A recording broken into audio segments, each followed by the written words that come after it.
Bonjour à tous, aujourd'hui on fait le dernier cours de maths qui sera sur les intégrales. Je compte pas faire les probabilités parce que tout simplement je ne l'ai pas fait et je pense que vous réussirez assez facilement à force de faire des exos. Les intégrales c'est quoi? C'est l'aire sous la courbe d'une fonction.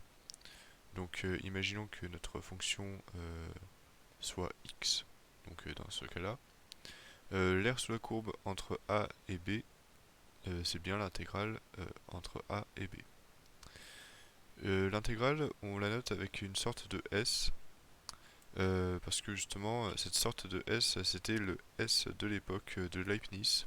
Vous avez un S prolongé comme ça, qui est justement le symbole de l'intégrale. On y met les bornes supérieures, donc supérieure et inférieure. Mais vous pouvez aussi les avoir dans l'autre sens. Le seul truc qui va changer, c'est le signe de votre intégrale. Ensuite, on place le nom de la fonction. Si j'ai x au carré, je mets x au carré dx. Et dx, c'est quoi? Dx, c'est un petit élément sur votre fonction. Donc, imaginons que c'est ce petit truc là. Et bien, ce que va faire l'intégrale justement, c'est qu'elle va sommer ces petits éléments euh, de votre fonction. Donc, pour faire simple, c'est comme si on avait ce petit carré, plus ce petit carré, plus ce petit carré, une infinité de fois euh, entre les bornes A et B. Et donc c'est pour ça que on a la notation dx qui justement apparemment peut faire peur aux gens au début, mais en réalité c'est juste un différentiel de surface pour ceux qui font de la mécanique. Et voilà, il suffit juste de voir ce petit truc comme un différentiel de surface, un tout petit élément sur votre courbe et tout ira bien. Et bien sûr, vous prêtez attention qu'à ça, enfin pour l'instant, parce que à partir d'un certain niveau sur les intégrales, vous faites des changements de variables, et les changements de variables vont vous pousser à justement changer ce dx en dt, en du, etc. Une intégrale, c'est quoi? C'est la primitive entre les bornes b et a. Et justement, c'est aussi égal à f de b moins f de a. En fait, ces deux notations-là sont équivalentes. Euh, L'une vous permet de mettre la fonction sous sa forme primitive, donc justement pour savoir à quoi elle ressemble. Et ensuite, dès que vous savez à quoi elle ressemble, bah, vous remplacez par b et vous remplacez par a. Et bien sûr, n'oubliez pas que c'est une différence, donc ça sera un moins ici et pas un plus. Je fais un exemple. On a l'intégrale entre 1 et 3 de 2x dx. Ce que je fais, c'est que je trouve une primitive de cette fonction. Je me fiche complètement du dx qui est là. Une primitive de 2x. Une primitive de 2x, c'est 2x. On a 1 plus 1, donc 2, divisé par 2. Donc une primitive de 2x sera x au carré. D'ailleurs, je vous conseille, pour ceux qui ne l'auraient pas fait, de regarder un cours sur les primitives avant de vous engager dans les intégrales. Parce que justement, ce petit truc là, c'est une primitive. Si vous n'avez pas fait le cours sur les primitives, eh bien vous êtes un petit peu perdu actuellement. Qu'est-ce que vous faites maintenant? Vous faites comme je dis tout à l'heure, vous changez ce qui est à l'intérieur par les valeurs supérieures puis inférieures. Donc du coup vous avez 3 au carré moins 1 au carré. Et ça me fait 8. Voilà. Pour l'intégrale entre 1 et 3 de 2x dx. À présent, on va s'intéresser au gros du chapitre, entre guillemets, qui est l'intégration par partie. Une intégration par partie, c'est une intégration de deux fonctions multipliées l'une par l'autre. Donc supposons que j'ai par exemple ln de t. Ln de t, apparemment je connais pas de primitive de cette fonction, donc ça m'embête. Ce qu'il faut que je fasse, c'est imaginer que j'ai un, un 1 fois ln de t. Et là, je suis débloqué, je peux trouver une primitive de cette fonction. Je vais détailler ensuite tout ça. Là, je fais juste un exemple parce que justement c'est plus parlant que montrer cette formule qui est potentiellement moche. Donc, ce que je fais, c'est que je choisis mon f de x et je choisis mon g de x. Apparemment, ce dont j'ai besoin dans ma formule, c'est une primitive de f de x. Est-ce que je connais une primitive de f de x, enfin de ln de t? Non. Donc d'ailleurs, je vais peut-être pas mettre f de x, je vais mettre f de t et g de t. Hop, comme ça, on reste avec les mêmes variables. Et donc, je connais une primitive de 1. Ça, c'est facile, c'est x. Donc, grand f de t, je veux dire, c'est t. Parce que oui, il faut faire gaffe aussi avec t et x. En tout cas, moi, je me mélange souvent les pinceaux grâce à ça. On a ln de t et une dérivée de la fonction logarithme, c'est 1 sur t. Tac, tac. Parce que justement, ce dont j'aurais besoin pour mon intégration par partie, c'est la primitive de la fonction f, la fonction g et la dérivée de la fonction g.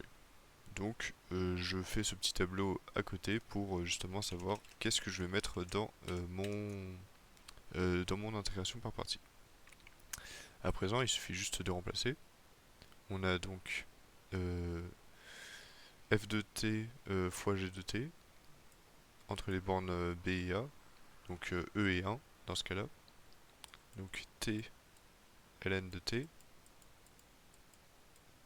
entre les bornes e et 1 moins l'intégration entre 1 et e de t fois 1 sur t.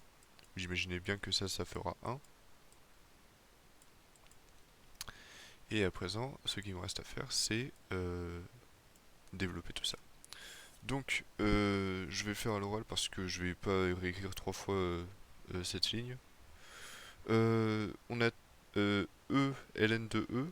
ln de E c'est égal à 1, donc j'ai E. Moins 1 fois ln de 1. Sauf que ln de 1 est égal à 0. Donc du coup, ce terme-là est égal à E. À présent, ce qu'il me reste à faire, c'est l'intégration entre E et 1 de dt. Parce que, enfin, c'est même pas l'intégration de dt, c'est l'intégration de 1, en fait. C'est comme si on avait un 1 ici, et justement on intègre 1. Donc là, ce qu'il me reste à faire, c'est une primitive de 1. Primitive de 1, c'est t. On a e et 1. Donc, on a e moins, entre parenthèses, e moins 1. Et ça, d'ailleurs, j'ai oublié de mettre les signes égales. Parce que oui, c'est pas décilé seulement si, cette fois, c'est des égales. On a e moins e et moins 1, ça me donne 1. Voilà. Voilà pour une intégration par partie lambda, entre guillemets. Vous en aurez sûrement beaucoup plus de ce style. Mais voilà, déjà je vous ai fait une intégration par partie d'une fonction entre guillemets piège. Parce que, a priori, on voit pas quelle autre fonction que ln de t se trouve quelle autre fonction se trouve dans notre ln de t justement. Et du coup, comme promis, je vais vous faire l'intégrale du bac pour justement vous donner une idée de la difficulté que vous aurez au bac. Donc je vais réécrire le truc. J'ai 1 sur a avec a une variable, enfin Je pense une constante plutôt. Ouais, une constante. D'ailleurs c'est alpha, mais bon. Je notais A, x, dx. Apparemment cette intégrale serait égale à ça. Euh, et justement, un des problèmes que j'ai rencontré lorsque j'ai fait l'intégrale, c'est que ln de a est égal à 2 fois 2 facteur de 2 moins 1. Et du coup, vu que j'avais pas vu ça, je pouvais pas résoudre l'intégrale. Donc, euh, ce qu'il nous reste à faire là-dedans, c'est justement de trouver les fonctions qui nous arrangent. Donc vous imaginez bien que là, on connaît pas de primitive de ln de x, donc ça sera notre g de x. G de x est égal à ln de x. Et du coup, une dérivée de g de x serait 1 sur x. Et à présent, g f de x est égal à x au carré. Je vais trouver une primitive de cette fonction qui sera du coup x puissance 3 sur 3. Ce qui me reste à faire à présent, c'est d'utiliser la formule de l'intégration par partie. Cette formule, en fait, vous devez faire probablement aller 4 exos. Au bout de 4 exos, vous commencez à la connaître. Donc vous inquiétez pas, elle est moche, ça je vous l'accorde, mais à force de faire des exos, vous savez l'utiliser. Donc ce qu'on fait, c'est hop, x puissance 3 divisé par 3 fois ln de x entre les bornes 1 et 1 sur a, moins l'intégrale entre 1 et 1 sur a de x puissance 3 sur 3 fois 1 sur x. D'ailleurs, quelque chose que je n'ai pas introduit là-dedans, c'est que, imaginons que vous avez une intégrale de ce type, avec justement une constante juste ici, vous pouvez sortir la constante de l'intégrale, vous trouverez normalement la même chose. Donc si j'ai euh, l'intégrale de x entre les bornes 3 et 1 fois 2, eh bien je trouverai la même chose. Vous pouvez faire le calcul, ça sera la même chose. À présent, on va s'occuper de ceci. Donc, le premier terme sera nul parce que ln de 1 est égal à 0. Le deuxième terme, il y aura un moins, donc il faudra pas oublier ln de 1 sur a avec du coup 1 sur 3a au cube. Ce terme sera égal à... parce que justement, ln de 1 sur a c'est égal à moins ln de a. Moins moins ça fait plus. On a donc ln de a divisé par 3a au cube.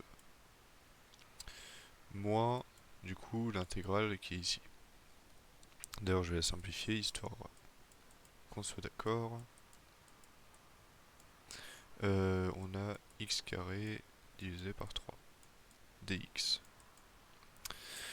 Donc une primitive de ceci, c'est x puissance 3 sur 3 fois 3, 9. Hop. Entre les bornes 1 et 1 sur a. Maintenant, il me reste à développer aussi le ln de a, parce que ln de a est égal à 2 fois 2 sur a. Enfin, 2 fois 2 moins 1. Sur 3a au cube. Et du coup, moins ceci. Ceci qui sera donc 1 puissance 3, mais 1 puissance 3, enfin 1 à n'importe quelle puissance, c'est 1. Moins 1, moins 1 sur 9 a cube. Parce que justement, 1 sur a cube, le a cube il descend. Et donc on a ça. Maintenant il suffira donc de développer ici. On a 4 moins 2a divisé par 3a au cube moins ceci qu'on va tenter de mettre sur un dénominateur commun après. Je vais mettre plus parce que justement ce serait mieux d'avoir les trucs positifs ensemble et les trucs négatifs après. Donc du coup j'ai 1 sur 9a cube moins 1 sur 9. À présent, ce qu'il reste à faire, c'est mettre sur le même dénominateur commun. Donc du coup, ici, vous imaginez bien qu'on doit faire fois a au cube pour justement avoir a au cube, enfin 9a au cube comme dénominateur commun.